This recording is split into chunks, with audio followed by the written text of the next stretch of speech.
Be me, Emmett, 35. Senior engineer at a respectable mid-tier tech outfit. Let's label it Innovatech Solutions for convenience. I'm not chasing fame, and I'm not coasting either. I'm dependable. The kind of dev who untangles the messy problems and leaves the codebase cleaner than he found it.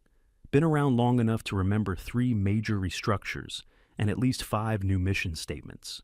Outside of work, life runs on autopilot. Lift weights, boot up a game, drop by my parents' place on Sundays. My ambitions are modest. Steady projects, reasonable pay, minimal drama. The team's a balanced mix of fresh grads and battle-tested lifers. Arthur's one of the constants. Early 50s, project manager, practically part of the company's foundation. He started back when connecting to the internet made noise. If there's a chapter in this company's history, he lived through it. Cynical as hell, but fair. If you do good work, Arthur's got your back. If you slack off, he'll let you know. We also have Flynn, a kid in his early 20s, junior analyst, a little nervous, always trying to prove himself. Good kid, just needs experience. For years, things were fine. It was a meritocracy. You were judged on the quality of your work. If a project succeeded, the team got bonuses.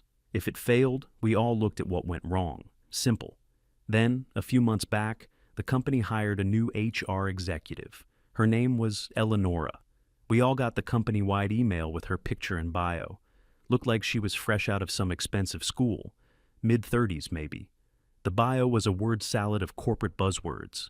Synergizing human capital, fostering inclusive paradigms, driving equitable outcomes. I didn't think much of it. HR is HR. They live in their own world of acronyms and mandatory fun days.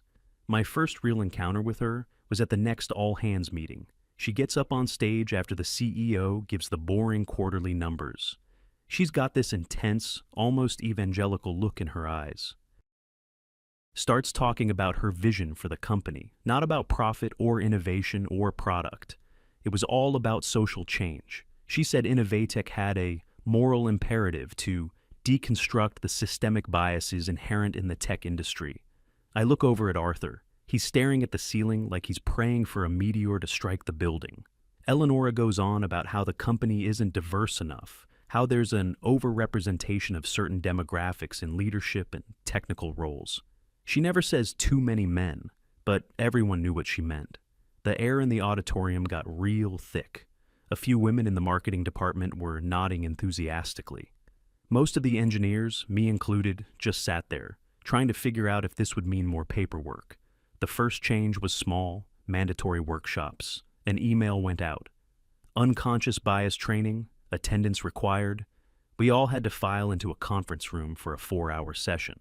Some consultant stood at the front with a PowerPoint. It was exactly what you'd expect.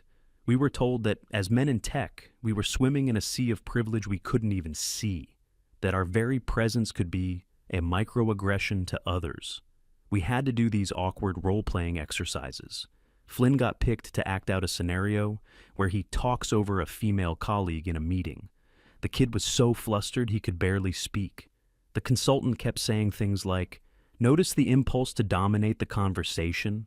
That's the patriarchy at work." I just sat in the back, silent. Arthur was next to me, doodling on his notepad.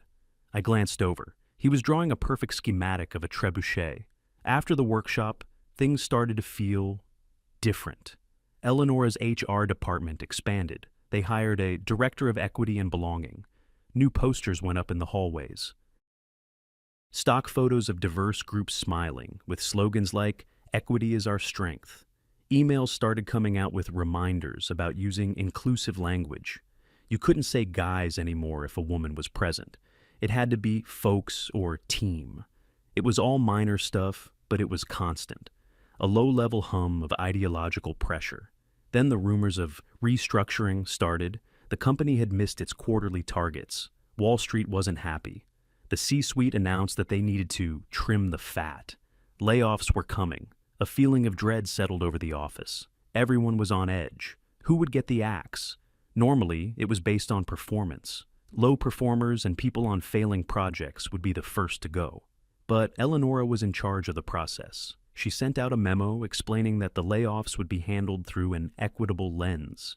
It said the company would use this as an opportunity to rebalance the workforce and correct historical disparities. That memo was a bucket of ice water. We all knew what it meant. Arthur came by my desk later that day. He didn't say much, just looked at me, shook his head, and said something about how spreadsheets don't lie, but HR sure as hell tries. The day of the layoffs was surreal. It was a Tuesday or a Wednesday, I think. The sky was gray. The office was dead silent. Nobody was talking.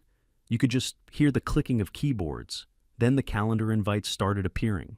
Meeting with HR, 15-minute slots. The first person to get one on our floor was Flynn. He saw the pop-up on his screen and just froze. His face went completely pale. He looked at me, his eyes wide with panic. I tried to give him a reassuring nod, but what could I say? He walked toward the HR offices like a man walking to the gallows. 15 minutes later, he came back, carrying a cardboard box. One of the HR drones was with him, making sure he didn't take anything he wasn't supposed to. He didn't even look at us. Just packed his desk, his hands shaking. His little collection of Funko Pops, a picture of his dog, his favorite coffee mug. He was out the door in 5 minutes. Gone. A kid who worked 10-hour days, always eager to learn, just erased. An hour later, my calendar pinged. Meeting with HR. My stomach dropped. I'd been at this company for my entire professional life. I'd built entire systems from the ground up.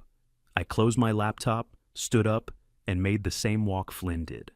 Eleonora's office was all glass and minimalist furniture. She was sitting behind a large white desk, a laptop open in front of her. She had this practiced, sympathetic look on her face. She motioned for me to sit down. She started with the usual script. As you know, the company is going through a period of transition. I just tuned it out. I knew where this was going. And your position has been identified as redundant. There it was. I didn't say anything for a moment, just stared at her. Then I found my voice. I asked her why. I told her my performance reviews have been stellar for 9 years straight, that I just closed out a project that saved the company millions, that I was mentoring 3 junior engineers. I wasn't angry. I was just confused. It didn't make any logical sense. She folded her hands on her desk and gave me a little sigh. The look she gave me wasn't one of a boss letting an employee go. It was the look of a teacher explaining a simple concept to a child who just isn't getting it. She told me this wasn't about performance. She said it was about looking at the bigger picture, that my role, and roles like mine, have been historically overrepresented by my demographic, and that for the company to achieve true equity, sacrifices had to be made by those who have benefited from the existing power structures. She literally said that. She said I should see this as an opportunity for me to reflect on my privilege. I couldn't believe what I was hearing. This wasn't a layoff. This was an ideological purge. I was being fired because of who I was, not what I did. All my years of hard work, my loyalty, my expertise, it meant nothing. I was just a statistic on her equity spreadsheet. I didn't argue. I knew it was pointless. Her mind was made up. I just stood up, said, okay, and walked out. Another HR drone handed me my box and followed me back to my desk. The walk of shame. Everyone trying not to look at you. I packed my things, my keyboard, my mouse, the little stress ball I'd had for years. As I was leaving, I saw Arthur. He caught my eye and just gave a slow, grim nod. He knew. I found out later that afternoon that Arthur got the call an hour after me. He told me about it when a bunch of us met up later. He walked into Eleonora's office, sat down, and she started her script. He cut her off mid-sentence. He apparently just said, "Save it. I know why I'm here. You're firing all the competent men because you think it'll look good in a press release." She was taken aback, tried to deny it, started talking about holistic reviews. He just laughed at her. As he was leaving, he stopped at the door, turned around, and looked her dead in the eye. He told her, "This isn't over. You've made a very, very big mistake. See you in court." She apparently scoffed and said something about threats born of toxic masculinity. He just smiled and walked away. That night, about a dozen of us who got the axe met at a dive bar near the office. The mood was bleak. Guys were in shock. Some were just staring into their beers. Flynn was in a corner, white-knuckling a glass of water. He looked like he was about to be sick. He told us he just bought a condo, his first home. We started comparing notes. Out of the 30 people laid off in the engineering and project management divisions, 28 were men. The 2 women who were let go were both nearing retirement anyway. Meanwhile, we all knew who was kept on. A female junior developer who had been on a performance improvement plan for 6 months. She stayed. A guy hired through a diversity initiative who spent most of his day on his phone and had contributed nothing to any project. He stayed. The pattern was undeniable. It was a targeted culling. We were all feeling pretty hopeless. What could we do? The company had all the power. Then Arthur spoke up. He commanded the room. His voice was calm but full of steel. He told us to stop feeling sorry for ourselves. He explained that what Eleonora and the company did wasn't just unethical or stupid. It was illegal, blatantly, flagrantly illegal. He said this wasn't about feelings. This was about facts and evidence. He laid out a plan. We needed to document everything. Every performance review, every email from a boss praising our work, every project we ever completed. We needed to build a timeline. We needed to create a full list of everyone fired and everyone who stayed, along with their roles and, as best we could, their performance records. He said, "She thinks she's a revolutionary changing the world. She's just a zealot who broke the law, and we're going to hold her and this company accountable." For the first time that day, I felt a spark of something other than despair. It was a cold, hard anger, a sense of purpose. Arthur was right. This wasn't over. A sense of camaraderie started to build in that crappy bar. We were a bunch of guys who had been cast aside, told we were worthless because of our privilege. We were isolated, betrayed, and humiliated. But now, we weren't alone. We had each other. We spent the next 2 hours huddled around a table, planning. Laptops came out. We started a shared document. People were pulling up old emails on their phones, taking screenshots of performance metrics they still had access to. Flynn, who had been silent and broken, suddenly perked up. He was a data guy. He started organizing everything into a massive spreadsheet.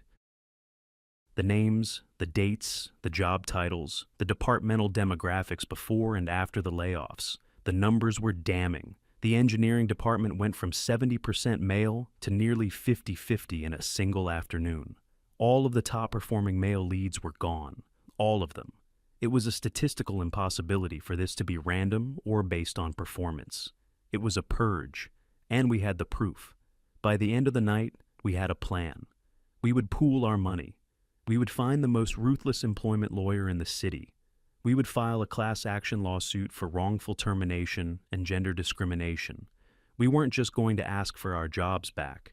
We were going to make them pay for what they did. We were going to make sure Eleonora's grand social experiment blew up in her face. Walking out of that bar, the night air felt different. I was still unemployed. I was still facing an uncertain future. But I was no longer a victim. I was part of a team again. And we had a mission. The next few weeks were a blur of activity.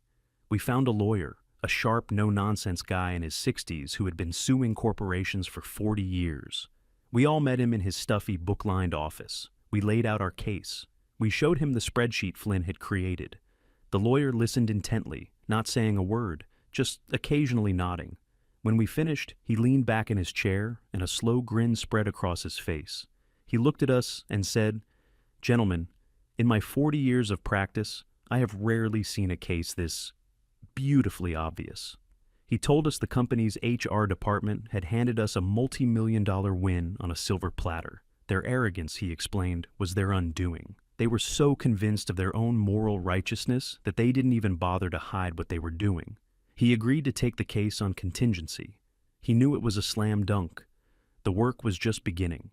We had to give depositions, collect more evidence, and prepare for a long fight. It was tough. My savings started to dwindle. I started looking for another job, but it was hard to explain why a top engineer was suddenly on the market. The official story from Innovatech was that my position was eliminated due to restructuring. But the tech world is small. Rumors travel. Some recruiters seemed hesitant, as if I was damaged goods. It was a demoralizing time. Some of the guys in our group started to lose hope. But Arthur kept us all together. He organized weekly calls. He kept us focused. He was our rock. He reminded us of what was at stake. It wasn't just about the money. It was about standing up to a system that had decided we were disposable. It was about fighting for the simple idea that people should be judged by the content of their character and the quality of their work, not by their gender. We were fighting for fairness itself, and that was a cause worth fighting for. The lawsuit was officially filed. A legal notice, thick as a phone book, was delivered to Innovatech's corporate headquarters. The initial reaction from the company was exactly what we expected. Publicly, they released a short, sterile statement about not commenting on pending litigation. Internally, however, Eleonora went on the offensive. I heard about it from a couple of old contacts who were still inside, people who were quietly rooting for us. She held a company-wide town hall meeting, stood up on the same stage where she'd announced her grand vision. She framed our lawsuit as a desperate, pathetic attack from a group of disgruntled former employees who couldn't handle progress. She told everyone it was a frivolous suit, an attempt to intimidate the company and halt its important work in creating an equitable environment. She spoke of vested interests and resistance to change. She was basically painting us as villains in her corporate superhero story. She was the hero fighting for justice, and we were the angry mob trying to protect our privilege. She ended her speech by telling everyone to stay the course and not be distracted by the noise. For a little while, it seemed to work. The people who already believed in her ideology nodded along. The rest were too scared for their own jobs to say anything. Eleonora was at the peak of her power. She felt untouchable, morally and professionally. That was her first mistake. Her second was underestimating our lawyer. The legal process lumbered forward. The first major phase was discovery. This is where both sides have to show their cards. We had to turn over our emails, texts, everything. And they had to do the same. Our lawyer was like a shark that smelled blood in the water. He sent Innovatech a discovery request that was hundreds of pages long. He demanded every email Eleonora had ever sent or received that mentioned the words layoff, restructuring, diversity, equity, gender, or demographics. He requested all meeting minutes from the leadership team where the layoffs were discussed. He wanted performance reviews, salary data, hiring records for the last 5 years. Most importantly, he demanded the exact methodology and data used to decide who would be fired. The company's lawyers tried to fight it, of course. They claimed it was overly broad, a fishing expedition. But the judge took one look at our initial evidence, Flynn's spreadsheet, and granted almost everything. A few weeks later, the documents started to arrive. It was a digital tidal wave, thousands upon thousands of emails, chat logs, and internal documents. Our lawyer hired a team of paralegals to sift through it all, and he had us help, looking for anything that stood out. It didn't take long to find the smoking gun. In fact, there were dozens of them. Eleonora hadn't just been careless, she had been proud. We found the original PowerPoint presentation she had given to the CEO and the board. One slide had a chart titled, "Rebalancing Our Workforce." It literally showed the targeted percentage decrease for male employees in the engineering department. There was an email chain between Eleonora and her new Director of Equity and Belonging. In it, they discussed how to frame the layoffs to avoid legal trouble. The Director of Equity warned her that targeting one gender was illegal. Eleonora's reply was pure hubris. She wrote, "The law was written to protect the marginalized, not to uphold existing structures of power. We are on the right side of history here. It's a moral imperative." She thought her good intentions made her immune to the law. The absolute goldmine was a spreadsheet file named Equity Restructuring Matrix _final.xlsx. It was her masterpiece. Every employee in the company was on it. There were columns for name, role, salary, and performance score. But there were other columns too: gender, ethnicity, age, and then there was the final column, the one that decided our fate. It was labeled Equity Priority Score. It was a formula. It took your performance score and literally subtracted points based on your privilege. Being male was a negative modifier. Being white or Asian was another negative modifier. Being a woman or a minority was a positive modifier. A high-performing male engineer could have a lower equity priority score than a low-performing female marketing intern. It was all there in black and white. A mathematical formula for discrimination. Flynn, looking at the spreadsheet, just let out a low whistle. He said a first-year data science student would know better than to create something so obviously incriminating. When our lawyer saw that file, he just started laughing, a deep, hearty laugh. He called us into his office and put the spreadsheet up on a big monitor. He pointed at the screen and said, This is the kind of evidence lawyers dream about. She not only committed the crime, she kept a detailed diary explaining how and why she did it. He told us the case was no longer about winning. It was about deciding how many zeros would be on the settlement check. Meanwhile, inside Innovatech, the consequences of the layoffs were starting to hit. The projects Emmett and Arthur had been leading were now rudderless. Deadlines were being missed. Major clients were getting angry. The less experienced people who were kept on couldn't handle the workload. The whole engineering department was in a state of quiet chaos. Productivity plummeted. Morale was in the toilet.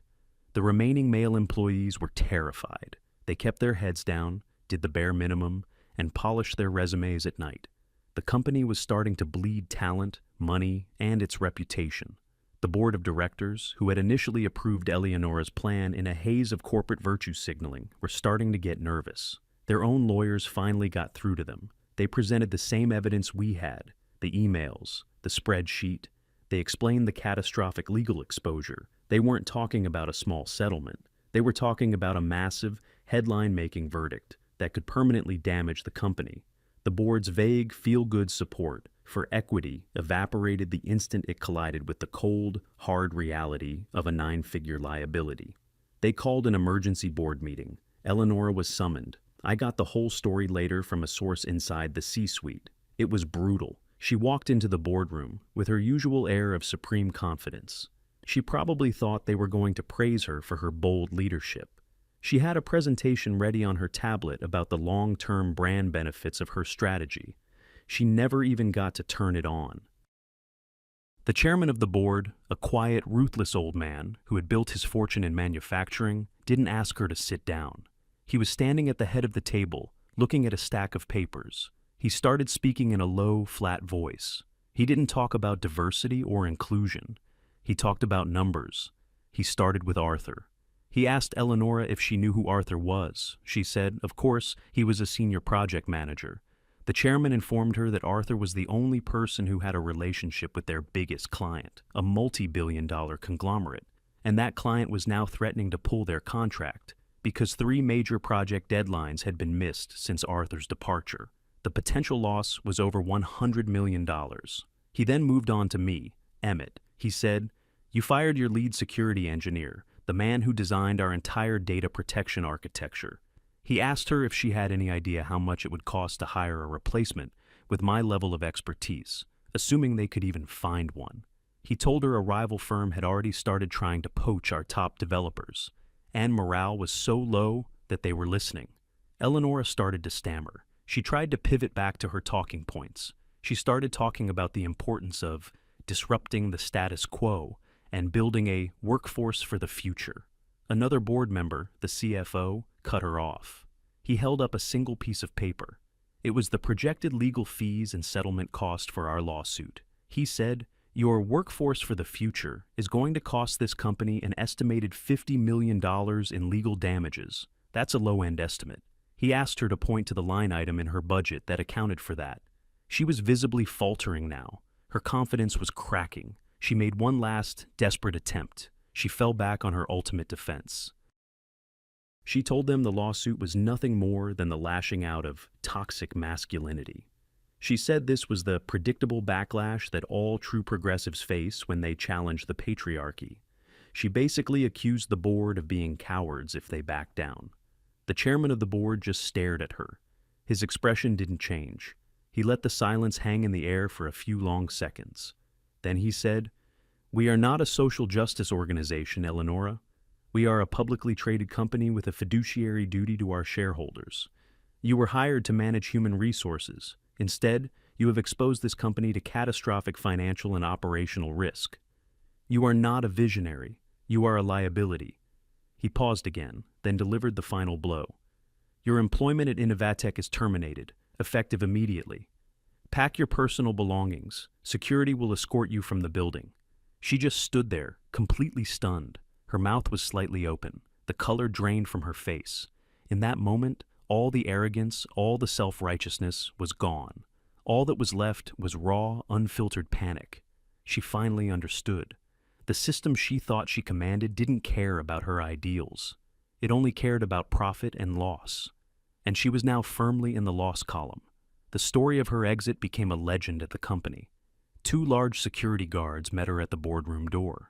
They walked her back to her glass-walled office. The entire floor went silent, watching the drama unfold. She was given a single cardboard box. As she hurriedly packed her things, her corporate awards, her books on feminist theory, she looked out at the people she had saved, the women she had protected from layoffs, the diverse hires she had championed. Not one of them would meet her eye. They just stared at their screens, pretending to work. Nobody said a word of support. Nobody thanked her. To them, she wasn't a hero anymore. She was a failure, a pariah. And associating with her was a career risk. She had been betrayed by the very people she had sacrificed us for. In her moment of humiliation, she was completely and utterly alone. After she was gone, things at Innovatech moved fast. The company's lawyers called our lawyer the very next day. They didn't want to go to court. They didn't want any more publicity. They wanted to settle. Our lawyer negotiated hard. The final settlement was enormous. It was enough for every single one of us to be more than just made whole. It was life-changing money for some of the guys, like Flynn. He could pay off his condo and have plenty left over.